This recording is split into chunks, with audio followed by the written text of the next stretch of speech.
Ito ang hero ni Tambaluslos. Ito ang sugo ni Abante.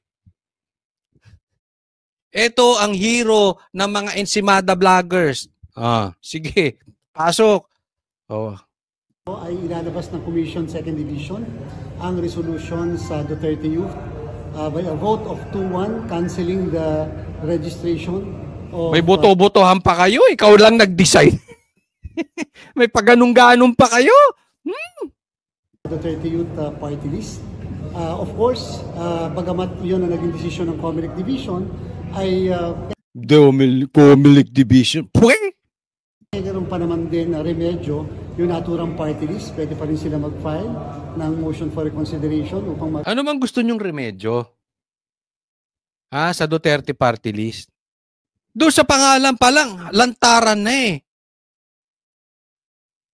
Tingnan mo sa Duterte Youth Party List, huwag niyong sabihin hindi ito galaw ni BBM. Bakit? Nagsampa ng impeachment ito kay BBM, itong Duterte Youth Party List. Hindi nga pinapansin ng Congress, tas ngayon magmamadali sila pag kay BP Sara. Anong ginawa sa Duterte Youth Party List? Ayaw pa upuin 3. 3 upuan, ikaw lang nag-decide. Dahil anong ginawa, wag tayo maglokohan.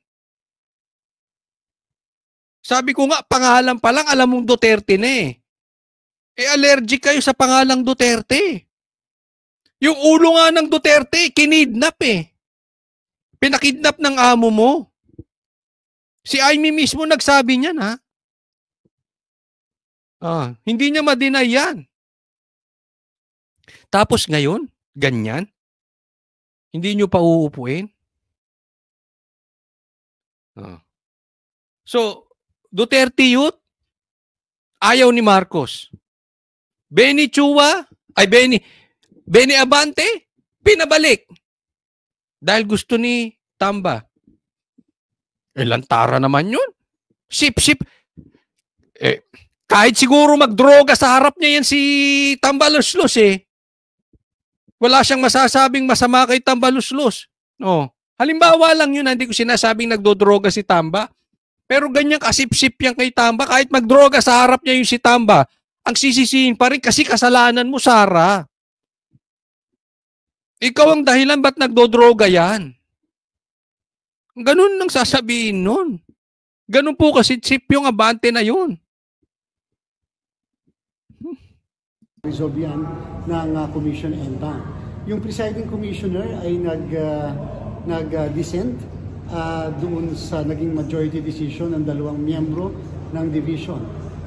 For the information of everyone, ang original na decision ay ang ponente ay ang presiding commissioner, subalit nag-dissent yung 2 miyembro ng komisyon, kaya naman nire-raffle ito upang mapunta doon sa isa sa 2 nag-dissent. Kaya ang haba ng explanation niya, no?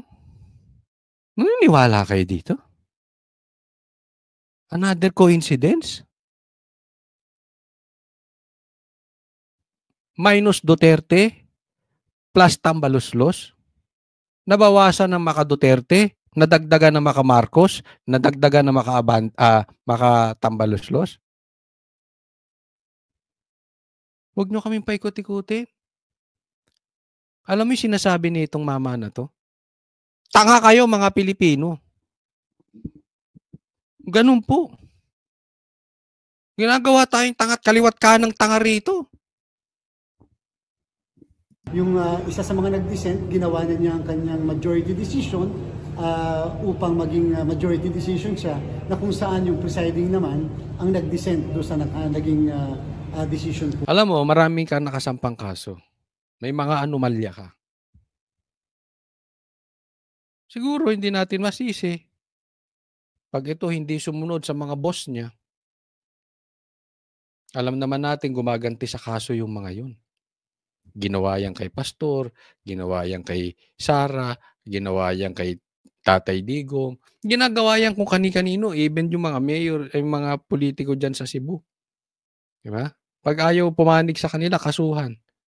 Ito, mayroon to mga magiging problemang kaso to. But since natatakot siguro ito, wala siyang magawa, easy target siya, susunod na lang. Pero kung ako sa'yo, mas mabuti pang lumayas ka diyan kahit na maligo ka ng kaso, at least meron kang pagkalalaki. Nanindigan ka. Nila. Meron din po ilalabas na isang desisyon.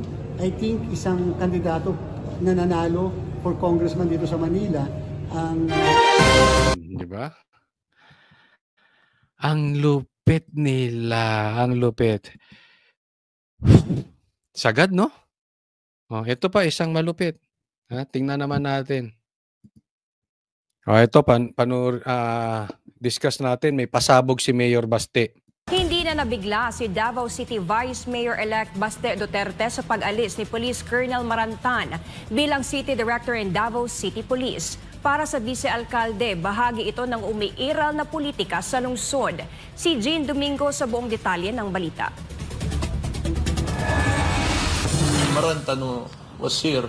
Sa panayam ng media, kinumpirma ni Davao City Vice Mayor-elect Sebastian Baste Duterte na nakausap niya si Davao City Police Office o DCPO Chief Police Colonel Hazel Marantan bago ang formal na pag-alis nito sa pwesto. Ang dahilan dahil daw sa health reasons. Ayon sa Vice-Alcalde, maayos naman na naging pag-uusap nila at iginit niyang hindi na siya nagulat sa mga pangyayari lalo na sa nagdaang eleksyon. When Marantan was here, if he's still here, he did okay. He did everything that he could to be fair. Yan. Eto si Marantan po ay nag-resign, no? Dahil daw sa kanyang pang-medical na kondisyon. At hindi po ito normal. At the same time, normal po ito sa napupulitikang nakaposisyong opisyal. Kasi kahit naman yung mga sekretary, di ba? Pansin nyo, yan ang mga health, yan ang mga reasons, siyang kunwari ay pangangalagaan ng kanilang kalusugan, meron silang sakit, pero sa katunayan, pinagre-resign na. Sabi nga ni Baste, ito ay political. Galing to kay Mayor Baste mismo, sinabi niya. No? So, sa ngayon, hindi pa natin alam kung bakit nag-resign to si Marantan. One thing for sure, hindi gagawin ng isang pulisya na maganda ang posisyon, na maganda ang kalalagayan niya sa lugar na yan. Alam naman natin, maganda dyan sa Davao eh. At fair ang mga Duterte. Hindi lang fair, talagang gugustuhin mo magtrabaho for them. Kaya lang, siguro nakikita nila na itong si Marantan ay hindi all out sa gobyernong Marcos. At ito ay mayroong posibleng pagkiling sa mga Duterte. For now, hindi pa tumalinaw. Pero, yun nga ang sabi, ito ay siguradong politika. At meron silang ipapalit dyan. Yun ang delikado.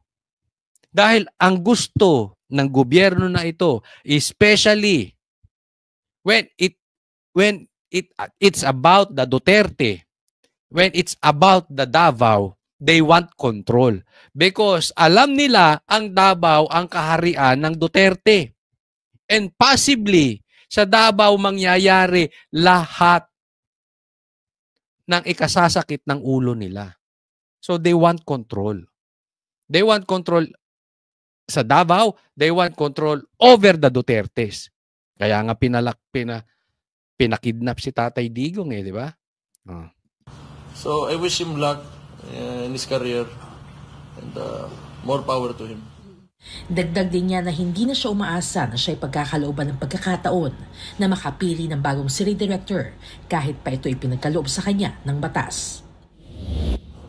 They will never allow it. Kung maalala nyo, last year, they changed 3 city directors in 2 days without my consultation. Yan. Dapat kasi ang pumipili ng mga city directors, yung mayor. Pero anong ginagawa nila? Pinagtatanggal. Ngayon, mayor ulit si Baste, Siya ang tatayong mayor kasi si Tatay Digong ay mayor pero wala siya diyan. So sino dapat ang pipili? Si Mayor Baste pa rin. Siya pa rin. Pero hindi na siya umaasa. Kasi nga grabe dito. Kung kayang gawin ng COMELEC ng harap-harapan sa taong bayan na yung talo pauupuin at yung panalo hindi pauupuin nang hindi umiimik yung magpinsang sinasabi nilang sindikato, pati dyan sigurado, wala silang sila maglalagay dyan na lantarang manggugulo sa Davao. Pakinggan nyo yung sasabihin ni Baste. Manggugulo sa Davao at gusto nilang makontrol ang mga Duterte. And under the law, the city mayor should, be allowed to choose kung sino yung city director niya. Like I said, that is because of politics. And this administration is against our family name. Hindi na rin inaasahan ng nakababatang Duterte na bibigyan pa siya ng shortlist o opisyal na rekomendasyon para sa susunod na city director. I am not expecting it. Let them do whatever they want. Binigyang diin kahit ako hindi ako maniniwala. Nakikita naman daw ng mga taong sitwasyon sa lungsod ng Davao sa pamamagitan na nagdaang halalan. Anya kung nagtagumpay. Kasi alam nyo, mamaya magpapakita sila ng listahan doon pas papipiliin si Baste pero hindi naman siya masusunod. Maniniwala ka pa ba dyan sa taong nagsabi na hindi niya papapasukin ng EDCA pero may EDCA? Walang baril sa KOJC. Hindi niya papapasukin ng ICC pero kinidnap si Tatay Digong. Naniniwala pa ba kayo sa sasabihin niyan? I don't blame. I will not blame Mayor Baste kung wala siyang tiwala na dyan sa mga yan. Walang isang salita yan. Walang palabra de honor yung pamilya na yan. Ang administrasyon sa pagsabotahe sa kanyang termino bilang alkalde, di sana nasa kabila ang mga boto at wala sa kanya. Tinanong naman si Duterte kung ano ang kanyang inaasahan matapos ma-relieve si Marantan. Chaos. Yan, gulo. Chaos, gulo. O yan ang pagkakaunawa ko dyan. Ano pa bang pwede niyong salitang magagaano sa chaos? Gulo, wala sa kaayusan. Yan ang mangyayari sa Davao. Sabi ko nga, hindi pa natin alam ang punot dulo ng totoo. Yung hindi kalokohang rason ng totoong rason ni Marantan, bakit siya nag-resign. Pero napaka-imposible na walang kamay dito ang presidente. Napaka-imposible nun. At ano ang plano nila sa Davao? Kung pinag-resign ito si Marantan, di umano. According to Baste, chaos. So papasukin ang bahay ni Tatay Digong, magtatanim baril, tanim armas, guguluhin na naman ng KOJC. Ano pa? Susugurin ang bahay ni Pulong, tataniman. Kayo, ano sa tingin nyo yung sinasabi ni Basteng chaos? One thing for sure, it will be against the Duterte for the sake of the Marcos. All over again. I'm sure they will not stop. Ano ba? Okay. Okay raman, anad na ko. Oh, no. I'm used to it already. Pareha na ron, itubag na po ito. Mag-imo na po na sila. Tiga, basahin natin. Kasi Bisaya, hindi ko nakain. Katulad dati, sumagot ako, gumawa naman sila ng problema. Gumagawa na naman sila ng problema. Oh. Problema, sagdi lang. Pero meron talagang katapusan ng lahat. Ay, sabi nga, there will always be a day of reckoning, sabi nga ni PRRD. Katapusan yun ang tanan. Samantala nag-iwan din ng mensahe si Duterte sa mga mamamayan ng Davao na manatiling mapagmatyag at magkaisa. Kita mga Davaoenyo, we are known to be very resilient. Gamay kayo na sila. Sabi niya, kakaunti lang sila kumpara sa ating mga pinagdaanan. Alam nyo, matindi po ang pinagdaanan ng Davao. Alam naman natin, kuta ng mga rebelde yan, komunista, NPA, etc., etc. Pero dahil sa galing ni Tatay Digong at sa tulong ng mga taga Davao, na-eliminate lahat yan. At kaya naman, mahal na mahal na mahal ng Davao ang Duterte. It's not lip service. Ramdam mo. Isipin mo sa Mindanao, nagawa yan ni Tatay Digong. Di ba? Mayroong nangyari. So, sanay sila dyan. Sanay sila ng inaapi, sanay sila ng ginugulo, pero sanay silang tumatayo para sa taong bayan. Kumpara sa atong giagian. Just be vigilant. I think we just have to stay united. Just stay vigilant and do not allow injustices to hayaan nyo na mangyari. We have to fight back. Kailangan natin magsalita. Tama si Baste, Mayor Baste. We just have to stay united. Alam mo, tayo mga DDS, tayong naniniwala sa mga Duterte. Huwag na po tayong magwatak-watak. Hindi na po tayo bata, matatanda na tayo. Pakinggan din natin si Mayor Baste. Diba? Totoo naman eh. Huwag na tayong magkanya-kanya. This is not about us, vloggers. This is not about you. Ito po ay pakikipaglaban natin sa mga Duterte because we know ang Duterte ay lilinisin ang bansa natin at matutulungan tayo maiangat ulit ang Pilipinas. Ganyan ang tiwala natin sa mga Duterte. So wag na tayong magkanya-kanya. Wag na tayong mag-away-away. Let's grow up.